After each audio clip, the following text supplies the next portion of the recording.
Lorsqu'un enfant naît, il est sûr de vivre éternellement dans ce monde. Si vous lui racontez des histoires de personnes qui meurent, il y croit pas. Il pense être un résident permanent sur Terre. Mais entre nous, ce phénomène concerne aussi les adultes.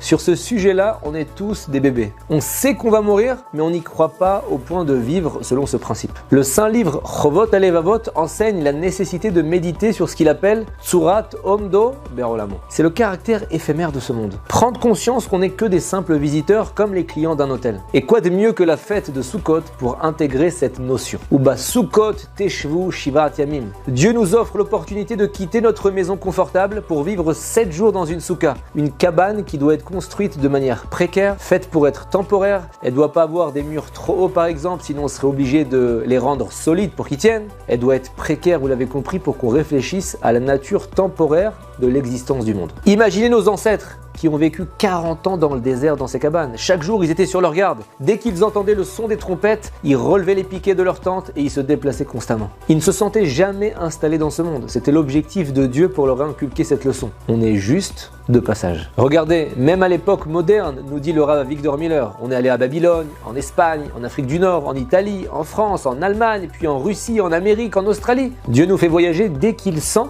qu'on s'installe de manière trop permanente. Et vous savez, avoir à l'esprit que ce monde est éphémère est très bénéfique pour réussir sa vie concrètement dans ce monde. Premièrement, on est beaucoup plus productif. Pourquoi est-ce que dans une soukha, on chante, on danse, on mange en famille, on se réjouit autant que ça? Parce que la fête ne dure que 7 jours. Mais quand on loue un bungalow pour 1 mois ou 2, on sait qu'on a beaucoup de temps devant nous. Alors on prévoit rien, on fait pas grand chose. Et finalement, on est déçu. Je me rappelle, petit, je partais de Paris pour 2 mois en vacances scolaires en Israël. C'était sympa, mais c'était long. À la fin, par manque d'occupation, on finissait par faire des bêtises. Quand tu décides de partir 5-6 jours en vacances, t'as préparé ton programme de la semaine heure par heure, t'as tes baskets pour les randonnées, t'as ta canne à pêche, tes skis, tes programmes de visite. Quand un séjour est limité, on veut en profiter au maximum, on optimise. Eh bien c'est pareil pour ce monde-là. Une personne qui a conscience qu'il est limité en tire un profit ultime. On remarque chaque détail de la création, on s'empresse de remercier Dieu pour chaque bienfait qu'il nous donne. On veut accomplir le plus de mitzvot, de bonnes actions, étudier un maximum de Torah, on est alerte. On veut profiter plus que n'importe qui. Nos célèbres rabbins ne perdaient jamais une opportunité de remplir leur vie dans ce monde. Le Gaon de Vilna pleurait à Kippour d'avoir perdu 8 minutes d'études seulement dans toute son année. Le Rav Ovadia Yosef demandait qu'on ne lui offre jamais l'honneur d'ouvrir l'Arche Sainte à la synagogue parce que ça prenait un certain temps pendant lequel il préférait étudier quelques secondes de plus.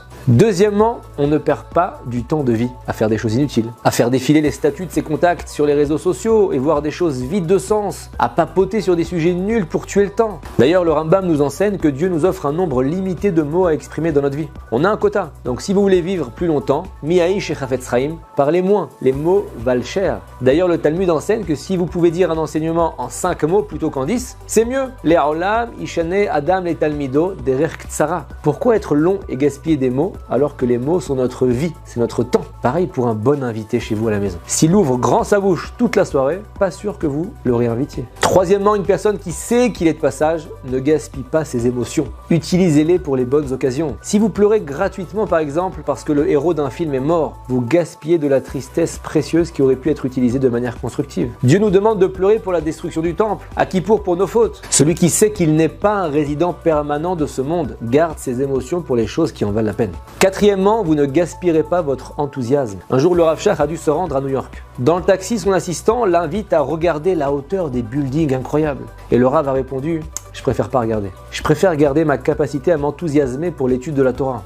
Comment veux-tu que je m'extasie d'une réflexion d'un Tosfot lorsque je perds de mon enthousiasme à voir ces gigantesques constructions humaines? Pareil pour nous. Si vous aimez la nature, décelez la main de Dieu dans les graines. Chacune des graines de la nature contient des millions d'informations et il y a de quoi s'enchanter. Mais s'enflammer pour rien, c'est un gaspillage d'énergie. Mais parlons maintenant du message le plus essentiel de la soukha. Imaginez un homme sur un navire, il fait naufrage. Les vagues l'emportent jusqu'au rivage d'un pays étranger, il a tout perdu dans l'eau, il est allongé sur la plage et là il voit des hommes s'approcher de lui. Ils lui disent « Bienvenue à notre roi !» Bienvenue à notre roi. Ils lui mettent une tenue royale, une couronne, ils l'installent dans son palais. L'homme ne pose aucune question, il s'amuse, il passe du bon temps, mais en parallèle, il attend son heure. Il se dit, mais quand est-ce que tout le monde va se rendre compte qu'il n'est pas la bonne personne? Et voilà qu'il se fait un ami au palais. Il lui demande un jour, dis-moi, c'est quoi cette histoire? En quoi je suis votre roi? Et l'homme lui répond, chaque année, des naufrages ont lieu dans la région. Chaque année, on prend le premier homme qui échoue et on le proclame roi. On lui laisse un règne d'1 an et à la fin, on lui reprend ses habits, on le met dans une petite boîte et on le jette à la mer. Et l'homme répond, mais attends,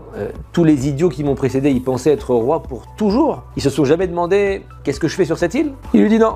En fait, les précédents rois envoyaient des messagers en dehors de l'île pour faire acheminer vers l'île leurs biens, leurs bijoux, leur argent liquide pour en profiter ici. Et donc à la fin de leur année, on les renvoyait en mer, seuls, sans leur épouse, leur enfant, leur fortune, tout restait ici. Et donc là, l'homme se dit, je peux pas les imiter, j'ai pas envie de devenir un idiot. Et voilà qu'il décide de transporter clandestinement des marchandises en dehors de l'île. Il vend le maximum de bijoux que les habitants de l'île lui avaient offert. Il transforme son argent en liquide qu'il envoie dans plein de pays différents. Et au bout d'un an, voilà que les habitants de l'île, comme tous les précédents rois, lui retirent ses vêtements. Il l'installe dans la boîte en question, le pousse à la mer, mais à la différence des autres rois, il part confiant. Il a pagayé jusqu'à rencontrer un navire qu'il a payé à l'arrivée. Cet homme a compris qu'il n'était pas un vrai roi, mais que cette île ne serait qu'une étape pour lui. Et il a donc touché le pactole. Vous avez compris cette parabole extraordinaire du Chovot Halevavot.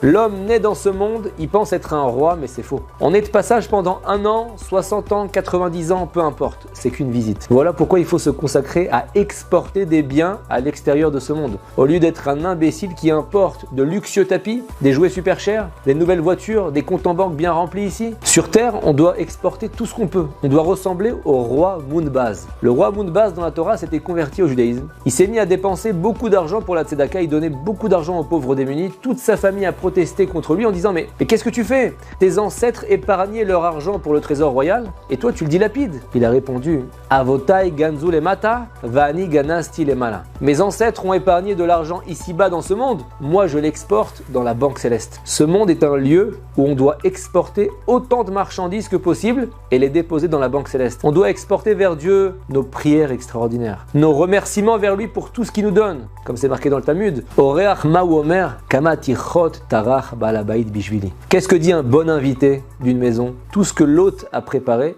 il l'a préparé pour moi. Dans le sens qu'un bon invité a de la gratitude envers son hôte pour ses efforts. Il les remarque. Alors devenons chacun des bons invités de ce monde qui ressemble à une souka. Ce monde ressemble, oui, à une souka. C'est une résidence temporaire. On est de passage dans ce monde avec un but, devenir des exportateurs. Alors ne gaspillons ni notre argent, ni notre temps, ni nos mots, ni nos émotions pour des futilités, si ce n'est pour exporter des bonnes choses dans notre compte céleste. Et la fête de Sukkot est le meilleur moment pour intégrer cette leçon pour l'année.